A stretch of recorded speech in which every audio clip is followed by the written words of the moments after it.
it's a downward spiral when you keep the stuff hidden and you don't address it and you don't get help.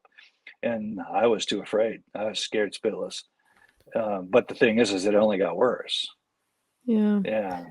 There's so much that you said that is so interesting and so important to talk about. And one of those things was the way that you talk about um, intimacy and objectification, and how like you couldn't really think about approaching women and relationships with women without that kind of, without objectifying them, and throughout kind of without this kind of, I guess, like porn lens, because you were afraid of intimacy, because you Right. were afraid, you had all this shame inside that you felt you couldn't share your true self, you couldn't be vulnerable, and so Right. instead you created this distance kind of Right. through objectification. Yep.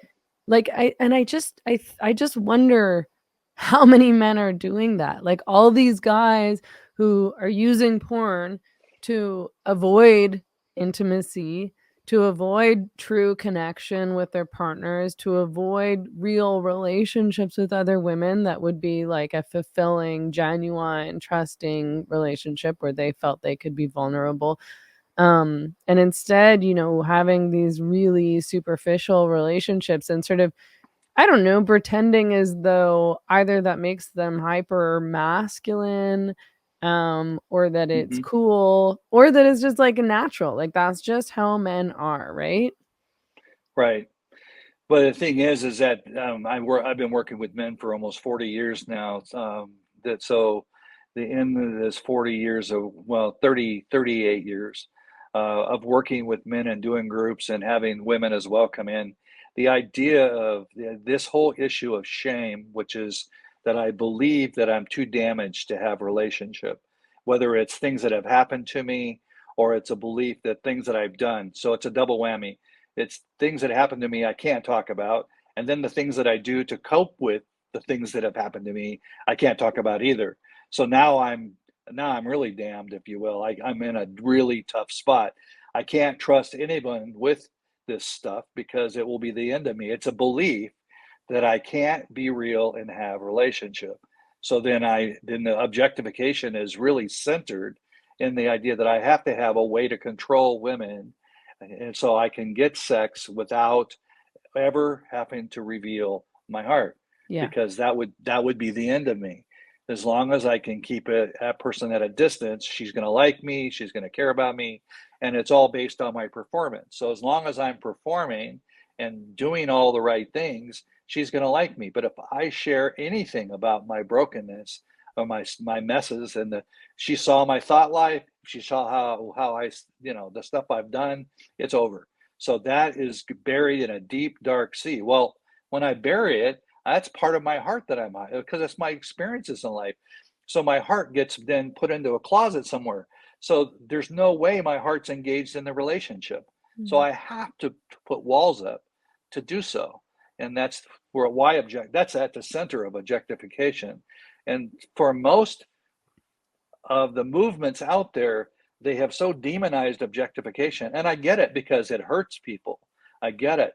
But they don't realize if we're going to really change this, it isn't going to be us slamming men and calling them evil for the objectifying. We're going to need to Mhm. understand what is going on in men, that we're at a large scale buying porn, going to prostitution, trafficking, all of this, the pornography.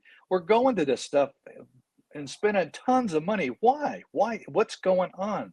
And it isn't that all men are evil, but I do believe that there is a sea of men who are hurting. Yeah. And if we're going to help men, we've got to help them break that barrier and come out and talk about whatever is going on. And when they bring those experiences out in the open and they actually get understanding and support, and actually the number one thing is to be known and to be loved. That's what intimacy is. So if someone hears and knows my struggle and loves me and accepts me anyhow, now I can be real in the relationships and I can bring what is true. And now I have a chance for fulfillment. But when I am using people and I'm never connecting, no matter how much I use, it will never compensate for the lack of connection because I was made for connection. Yeah, I mean, we all were made for connection, and Yep. the way that sex exists for human and the, chemicals produced when we have sex with our partners and with other people, the whole point is to connect us. When we have sex, when we orgasm, it releases oxytocin, and that's like the love hormone, the bonding hormone. It's what Right. bonds people together. And for us to see sex instead as, this is the messaging that we get so much nowadays, especially in justifications for things like pornography and buying sex, but also just in terms of, dating culture, so-called hookup culture. Sex can just be about sex. It can just be Right. about body parts, and nothing more. But that's not actually how sex works. Sex bonds you with somebody else.